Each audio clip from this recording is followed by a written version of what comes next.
हमें टिकटॉक, गालम गलोच और gate number 4 की सियासत नहीं आती। शांगला में वर्कर्स कन्वेंशन से खिताब करते हुए चेयरमैन पीपल्स पार्टी ने कहा है कि अवाम के कदमों के नीचे सियासी जन्नत है, लेकिन सियासत को इख्तिलाफ राय की बजाय सियासी दुश्मनी तक पहुंचा दिया गया है। इंतकाम के बजाय अवाम की फलाह के लिए सियासत होनी चाहिए। बिलावल भुट्टो जरदारी के पुराने सियासतदानों को अवाम के असल मसाइल की फिक्र नहीं, बल्कि वो अब भी अना की सियासत कर रहे हैं। हमने नई सियासत की दाग बेल डालनी है और 8 फरवरी को पीपल्स पार्टी की ही जीत होगी। इन्होंने दावा किया है कि पीपल्स पार्टी वाहिद जमात है जो अवाम को रोटी, कपड़ा और मकान दिलवा सकती है, लिहाजा बुजुर्ग और नौजवानों को मुश्किलात से निकालने के लिए हमारा साथ दें। जब तक मजदूर खुशहाल नहीं तब तक मुल्क खुशहाल नहीं हो सकता। अल-अजीजिया रेफरेंस में नवाज शरीफ की सजा के खिलाफ अपील पर समात। अल-अजीजिया स्टील मिल्स रेफरेंस में साबिक वजीर आजम और मुस्लिम लीग नून के कायद मियां नवाज शरीफ की सजा के खिलाफ अपील की समात इस्लामाबाद हाई कोर्ट के चीफ जस्टिस आमिर फारूक और जस्टिस मियां गुल हसन ने की, जिसमें नवाज शरीफ के वकील अमजद परवेज एडवोकेट और नैब प्रोसिक्यूटर अदालत में पेश हुए। दौरान समात नवाज शरीफ के साथ इसहाक डार, मरियम औरंगजेब, अता तारड़ समेत दीगर लीगी रहनुमा मौजूद। अदालत ने नवाज शरीफ की सजा के खिलाफ और नैब की सजा बढ़ाने की अपील को यकजा करके समात की।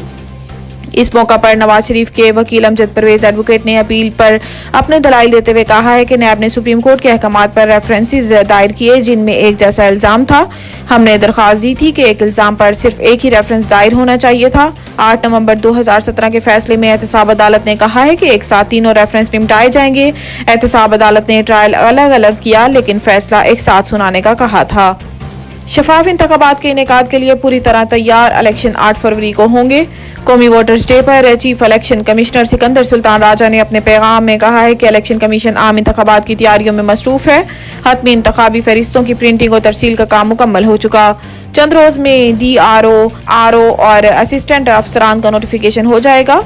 सिकंदर सुल्तान राजा का कहना है कि चंद रोज में इलेक्शन शेड्यूल दे दिया जाएगा। पोलिंग 8 फरवरी 2024 को होगी। इलेक्शन कमीशन यकीन दिलाता है कि दौरान इलेक्शन आपको मुकम्मल तहफ़्फ़ुज़ फराहम किया जाएगा। इनका कहना था कि अवाम मुल्क को कौम के रोशन मुस्तकबिल के लिए अपना हक के राय दही इस्तेमाल करें, इलेक्शन कमीशन के साथ ताउन करें, पुरअमन इंतखाबात का इनेकाद यकीनी बनाएं। लतीफ खोसा और बुशरा बीबी की ऑडियो लीक से फॉरेंसिक का हुक्म।